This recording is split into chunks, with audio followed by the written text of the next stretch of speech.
네, 기도하겠습니다. 하나님, 오늘 새로운 날을 우리에게 허락하여 주시고, 이 날을 하나님 말씀을 생각하고 묵상하며 우리의 마음을 주님이 살펴주셔서 하나님을 온전히 신뢰하지 못하는 영역들이 있다면, 왜 우리가 하나님을 온전히 신뢰하지 못하는지 그 이유를 살펴보는 이 시간이 되기를 원합니다. 하나님께서 말씀하여 주시고, 또 우리 마음에 있는 것들을 깨닫게 해주셔서 회개하고 용서로 풀어줘야 할 영역들이 있다면 그러한 것들이 오늘 이루어지도록 하나님께서 인도하여 주옵소서. 감사드리며 예수님 이름으로 기도합니다. 아멘. 네, 오늘 내용을 지난주에 이어서 좀 살펴보겠습니다. 우리에게는 이제 기본적인 필요들이 있습니다. 하나님께서 우리를 영적인 존재로 또 하나님과 소통하면서 어, 영과 영의 만남을 갖는 그러한 존재로 창조하셨지요. 물론 육체와 육체의 만남도 필요하고 정서적인 만남, 복합적으로 필요하지만 우리가 사람과 사람 간의 만남에 있어서도 우리는 영적인 차원으로까지 깊은 만남, 이러한 것들을 이루어야 하는데 필요들이 채워지지 않는 상태에서 자라게 되면 일단은 하나님을 신뢰하기 어렵지요. 또 부모님에게서 어린 시절에 그러한 사랑과 내가 받아야 할 양분들을 얻지 못하면 이후 다른 사람과 만날 때에도 그 사람을 온전히 신뢰하기가 어려울 것입니다. 하나님은 우리가 그렇게 살아가는 것을 원하지 않으십니다. 하나님은 우리가 온전히 하나님을 신뢰하고 또 사람들 사이에서의 마음과 마음의 연합, 그러니까 서로 두려움 없이 신뢰하는 관계 속에서 만남을 이루어가는 것, 그걸 원하시는 것 같아요. 요즘에 이제 저희 교회에서 사무엘상을 새벽 예배 본문으로 삼고 이제 말씀을 전하고 있는데 사울 왕을 다시 한번 생각해 보게 되는 계기가 되었습니다. 예전에는 그냥 사울을 평면적으로 이 사람은 좀 이런저런 모습이 이해가 안 가지만 그냥 나쁜 선택을 해서 결국은 그 인생이 망쳐지는 인생, 요 정도로 생각했는데 성경에 나오지는 않지만 성경에 나오는 행동들을 그 열매로 보고 사울의 심리를 역으로 추적해 들어가 봤더니 아, 단순하게 살펴볼 그러한 인물은 아니었던 것 같아요. 사울은요, 자신이 잘못했다라는 말을 한 번도 한 적이 없습니다.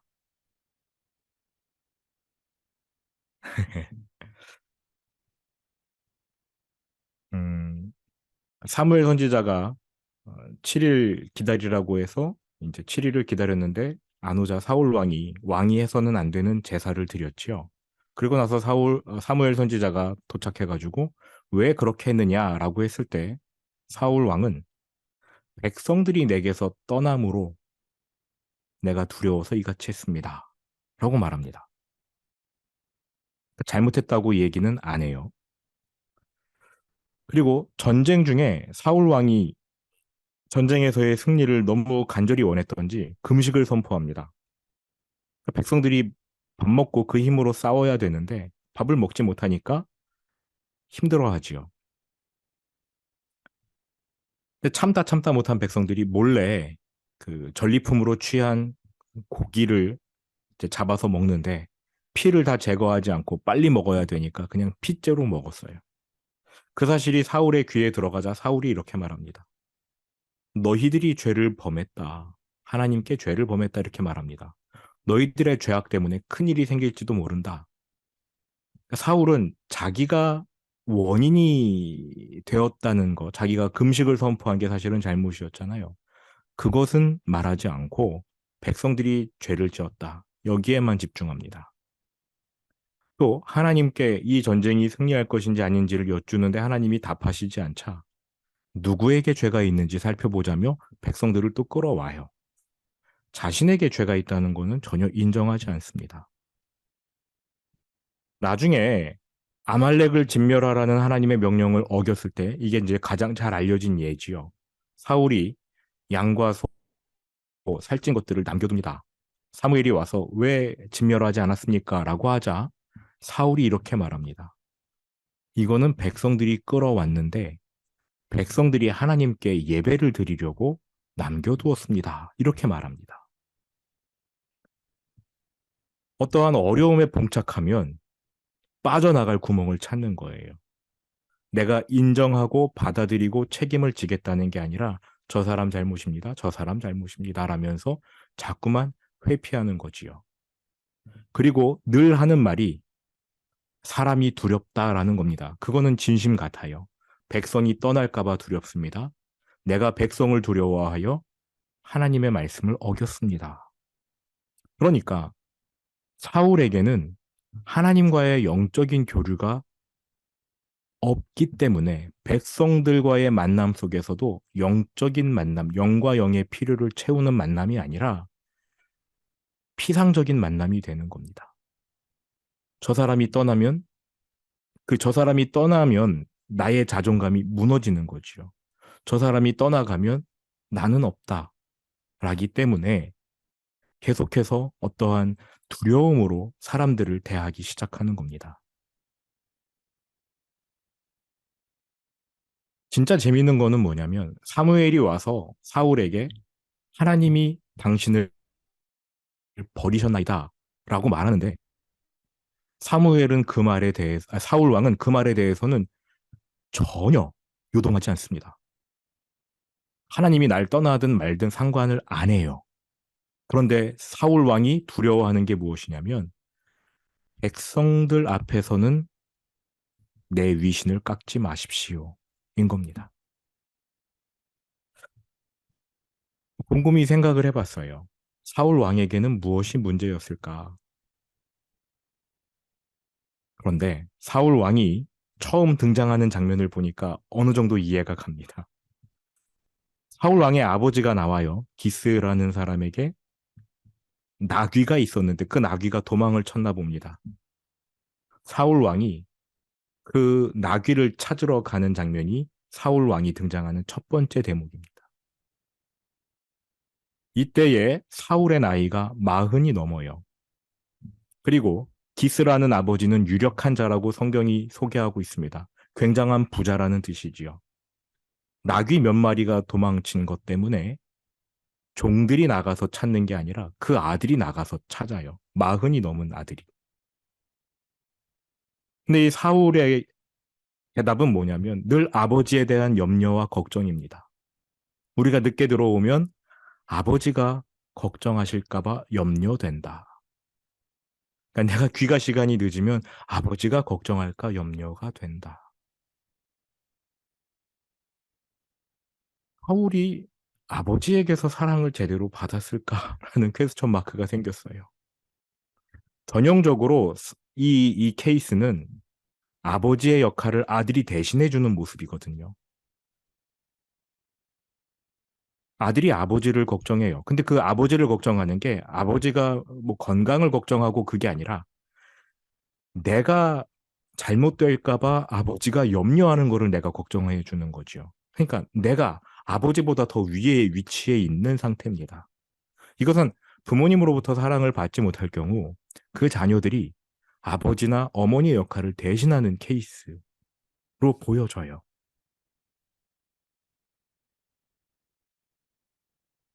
내가 아버지를 도와드려야 된다. 내가 부모님을 도와드려야 저분들이 온전히 살아갈 수 있다.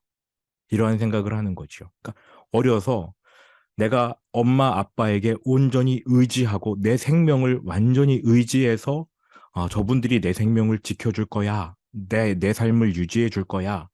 이러한 확신이 있는 게 아니라 내가 저분들을 도와줘야 되지 않나? 이러한 생각을 하게 되는 겁니다. 그러면 이러한 사람들은 하나님과의 관계 속에서도 내가 하나님을 도와드려야 돼. 라는 생각이 은연중에 들어가는 거죠. 성경에서 이러한 모습은 굉장히 많이 나오는데요. 아브라함과 사라 부부에게서도 발견이 돼요. 하나님이 아브라함에게 내가 너에게 자식을 주겠다고 약속을 하지 않습니까? 그리고 나서 사라가 가장 먼저 한 일이 뭐예요? 그 약속을 우리가 이루어 드리자. 나에게서는 아이가 태어나올 수 없으니 하가를 취해서 동침해라. 하나님이 하실 일을 본인들이 선한 마음으로 도와드리겠다는 거예요. 그리고 아브라함이 동의합니다. 이스마일이 태어난 그 사실이 하나님께는 굉장히 아픈 일이었나 봐요. 그래서 13년 동안 아브라함을 만나 주시지 않습니다. 아브라함이 이스마엘을 낳은 나이가 86세고 하나님이 다시 나타난 게 아브라함의 나이 99세예요. 그리고 나서 하나님이 처음 하신 말씀이 뭐였냐면 나는 전능한 하나님이다. 무슨 뜻입니까? 그동안 아브라함이 하나님의 전능하심을 믿지 않았다는 거예요. 역추적을 해보면 아브라함에게는 하나님의 전능하심을 온전히 믿고 자신의 삶을 맡겨드릴 만한 영적인 그릇이 준비가 되어 있지 않은 거지요. 또 역추적해보면 아버지와의 관계 속에서 온전한 공급을 받지 못했을 확률이 높다고 보여요. 아브라함이 갈대아 우르에서 하나님의 명령을 듣습니다.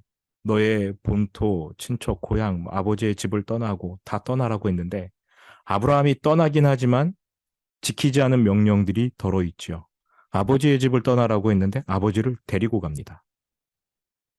친척을 떠나라고 하는데 롯을 데리고 가요. 게다가 하나님이 보여주실 땅은 가나안이지만 아브라함이 가나안으로 곧바로 가지 않고 하란이라는 곳에서 오랫동안 머무릅니다. 그리고 언제 하란에서 가나안으로 이동하느냐? 아버지가 죽을 때, 죽고 나서야 그제야 가나안 땅으로 이동을 해요. 그러니까 아브라함이라는 사람은 아버지와 무언가가 연결이 되어 있습니다. 안 좋게 연결이 되어 있던 거지요. 그리고 나서 아버지가 죽으니까 그제야 아브라함이 꾸역꾸역 말씀에 순종해서 가나안 땅에 들어갑니다.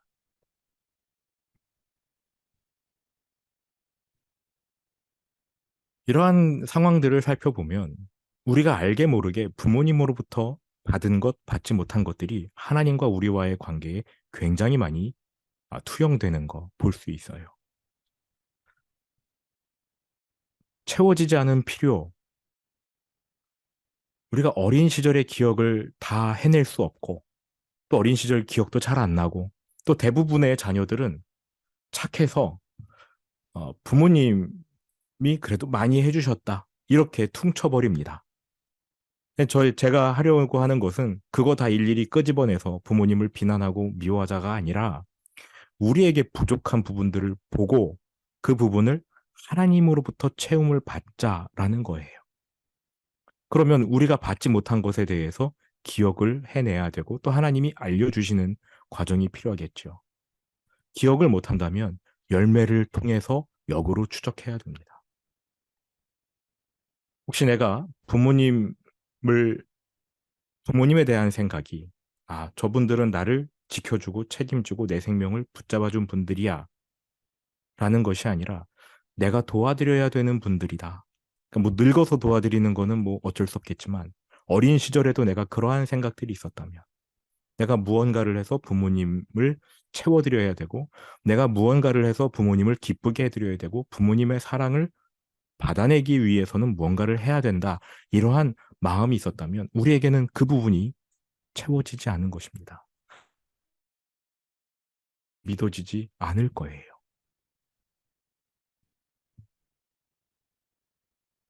네, 서두가 좀 길어졌는데 8페이지로 가겠습니다. 8페이지 가장 하단 부분. 자신의 진정한 필요가 무엇인지 깨닫지 못하면 마음속 보석 상자에 보석 대신 잡동사니를 채워 넣을 수 있다. 아래와 같이 부적합한 방법으로, 그러니까 불법적인 방법으로 정당한 필요를 그릇되게 채울 수 있다는 것입니다. 공허함을 이렇게 채우는 거지요.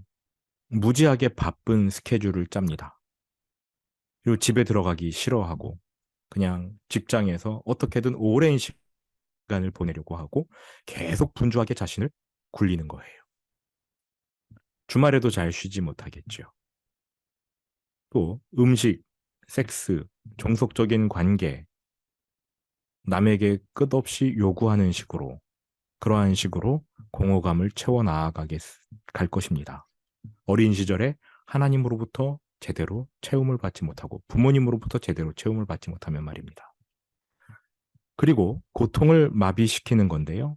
술, 약, 흥분제, 자위행위. 이러한 것도 공허감이 찾아오고 고통과 함께 수반되어 나타날 때 이것을 하는 거죠. 술을 마신다던가, 뭐 게임을 하는 것도 마찬가지고요. 약을 복용한다던가, 혹은 자위행위를 통해서 그러한 고통을 마비시키는 것입니다. 그리고 단절, 음, 어느 정도는 사람들과 교류는 하지만 그 이상의 어떠한 만남은 이루지 않는 것입니다. 그러니까 선을 딱 거버리는 거지요. 그래서 뭐 일과 시간에만 사람들과 만나고 그 외에는 밖에 나가지를 않고 그냥 딱 그 안에서 스스로 고립시키는 거. 이러한 것도 어, 채워지지 않은 필요를 본인이 스스로 채우려는 그런 잘못된 방식이 아닌가 싶습니다. 중독의 문제에 다 귀결을 될 것입니다. 중독은요, 지독한 자기 사랑, 자기 애착입니다.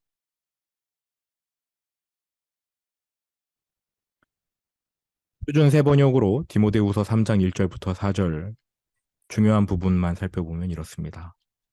말세에 어려운 때가 올 것입니다. 사람들은 자기를 사랑하며 하나님보다 쾌락을 더 사랑하며.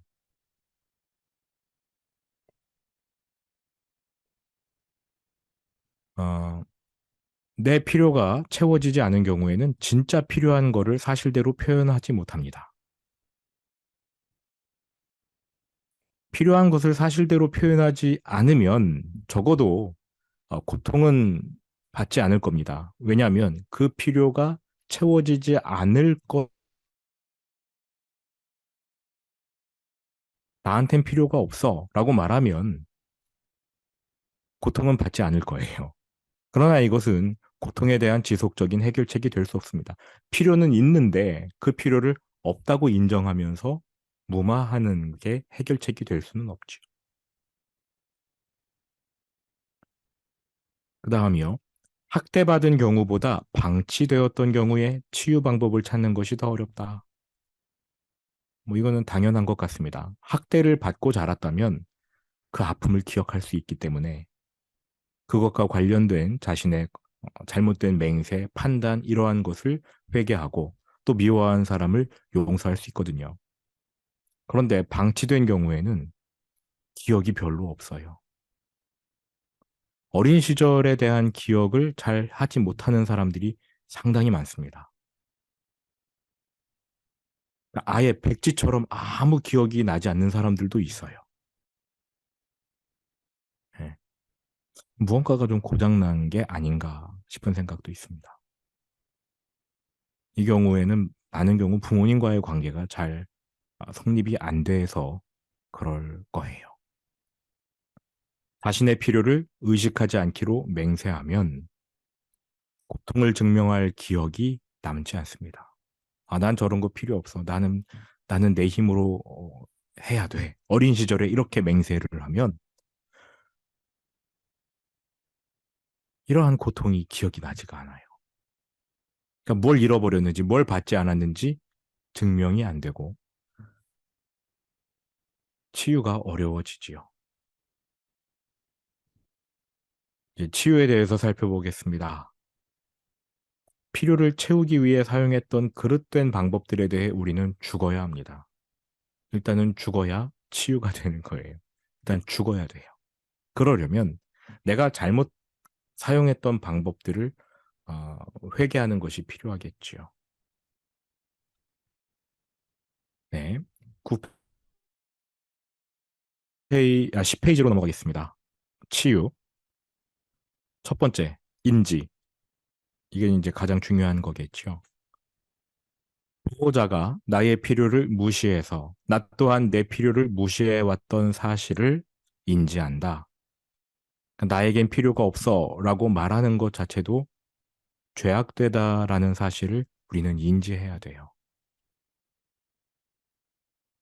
만약 채워지지 않은 필요에 대한 기억이나 고통의 인식이 없다면 열매가 있는 곳에는 반드시 뿌리가 있으므로 열매부터 살펴보라.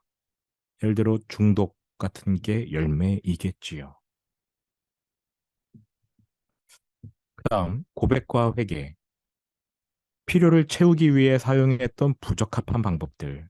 아까 말씀드린 대로 뭐 술, 게임, 뭐 성적인 중독 뭐 이런 것들도 필요를 채우기 위해 사용한 부적합한 방법들입니다.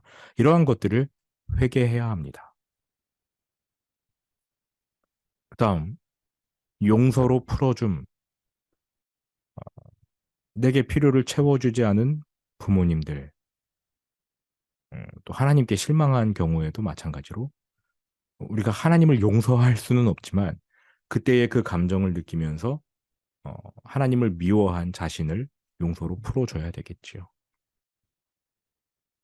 그 다음, 죽은 것으로 여김, 회개하고 용서로 풀어줬다면 그 부분의 문제들은 죽었다고 여겨야 됩니다. 필요를 채워주지 않은 보호자들에 대한 원통한 마음, 또 그것에 대한 죄악된 반응. 나는 이 다음에 커서 엄마 아빠가 되면 저렇게 안 할 거야. 내 자식에게는 뭐 다 해줄 거야. 금칠해 줄 거야. 뭐 이런 식의 내적 맹세. 여기에는 부모님에 대한 판단이 들어가 있거든요.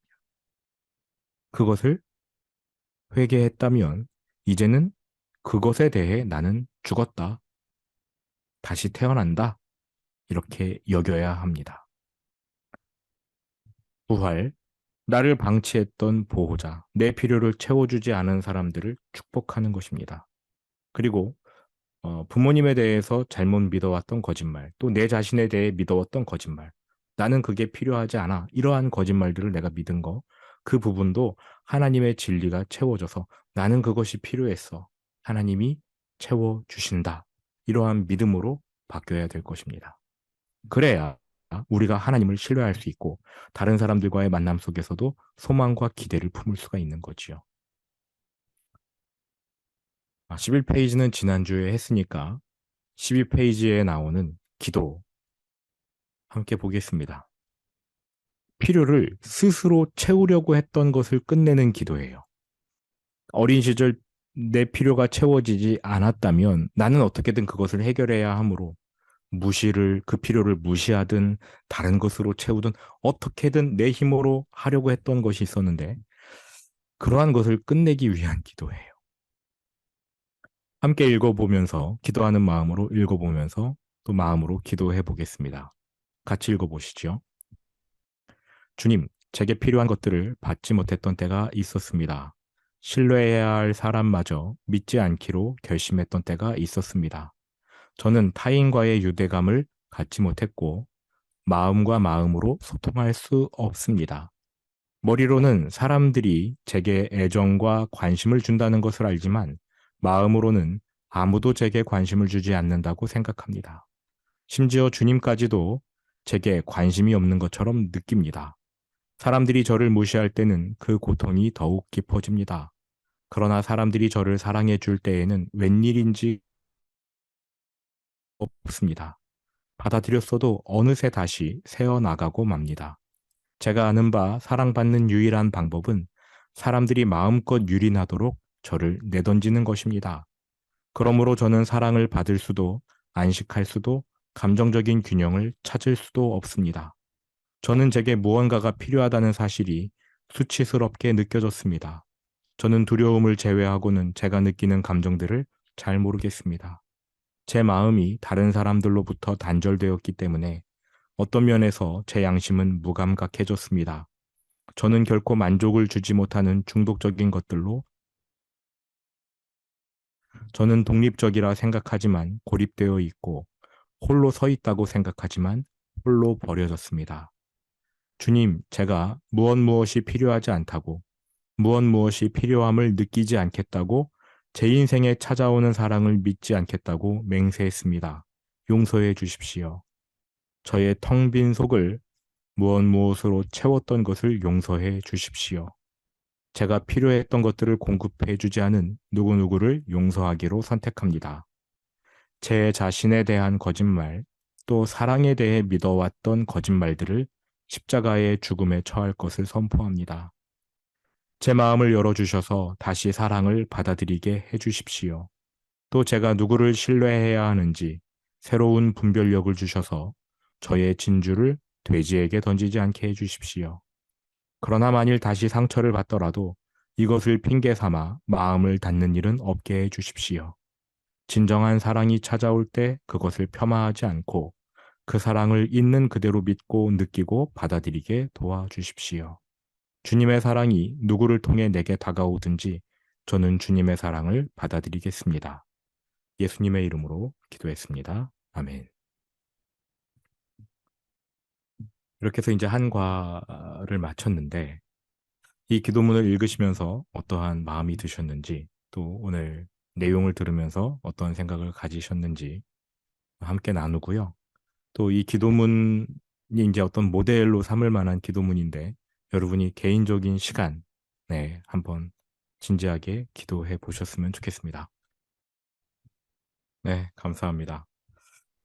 이제 지금 4, 50대 분들의 부모님들은 아무래도 전후 세대 전쟁을 경험하시고 뭐 이런 세대들이실 텐데 그분들은 이제 부모님에게서 사랑을 받는 일이 거의 없다 보니까 지금 4, 50대의 아버지 어머니들도 예, 자녀들을 그렇게 사랑해 주지, 그러니까 사랑은 하시되 어떻게 표현해야 되는지를 잘 모르셨던 것 같아요. 그래서 이제 지금 4, 50대가 된 분들, 그러니까 우리 세대는 어, 어린 시절에 부모님으로부터 상처받은 일도 굉장히 많을 거고요. 이제 우리 세대는 또 뭐가 있냐면 비교할 대상이 있습니다. 문화적으로 막 개방이 되고 그러다 보니까 외국의 어떤 뭐 매체들을 통해서 행복한 가정을 저게 행복한 가정이구나 이런 거를 보고 자랐거든요. TV나 드라마나 영화 이런 걸 통해서. 그래서 또 4, 50대들은 자녀들을 굉장히 사랑했고 또 자녀들을 또 많이 낳지도 않아서 이렇게 사랑이 좀 편중되고 집중되어서 이제 그 자녀들이 또 사랑받고 자라는 이런 게 진행이 되는 것 같기도 합니다. 물론 이제 온전한 사랑은 뭐 어느 세대건 불가능하겠지만 말입니다. 중에 이러한 실질적인 필요를 직접 이렇게 부모님께 찾아가서 말씀드리고 이렇게 하는 것은 조금 어려울 것 같다라고 말씀하시는데요. 네, 어렵습니다. 그리고 하나님이 우리가 어떤 의무감을 가지고 그렇게 하는 것을 원하시지도 않습니다. 부모님을 찾아가서 뭐 용서해 드린다던가 또 용서받고 뭐 사과를 받고 이러한 일들을 어떻게 해야 되느냐? 하나님이 그때를 정해 주시고 하나님께서 동기부여를 해 주시고 그때를 정확하게 우리가 알게 됩니다. 그 전까지는 그러면은 그냥 기도하시면 되는 거지요. 기도하시면서 정 팀장님 말씀대로 기도하시면서 어, 그러한 것이 무르익을 때까지 기다리시는 게 좋은 방법인 것 같고요. 네, 제가 기도하고 마치겠습니다. 거룩하신 아버지 하나님 감사합니다. 하나님께서 우리에게 많은 은혜를 주시고 우리를 사랑하셔서 우리가 날마다 예수님을 닮아가기를 바라시는 것 우리의 머리로 알고 또 우리의 영혼으로 알고 있습니다. 아버지 하나님, 우리의 마음속 혹시 고장나 있는 부분이 있다면 하나님께서 고쳐주시고 회복시켜 주시기를 원합니다. 날마다 우리의 모습이 예수님을 더 닮아가기 원합니다. 이를 위해서 지금도 애쓰시고 그리스도의 날까지 이 선한 일을 끝까지 이루시는 하나님께 감사드립니다. 우리의 마음을 더 많이 살펴주시고 우리에게 필요한 것이 무엇인지 더 많이 알려주시며 우리가 기도로 간구할 때 채워주십시오. 주님께 감사드립니다. 예수님 이름으로 기도합니다. 아멘. 감사합니다. 수고 많으셨습니다.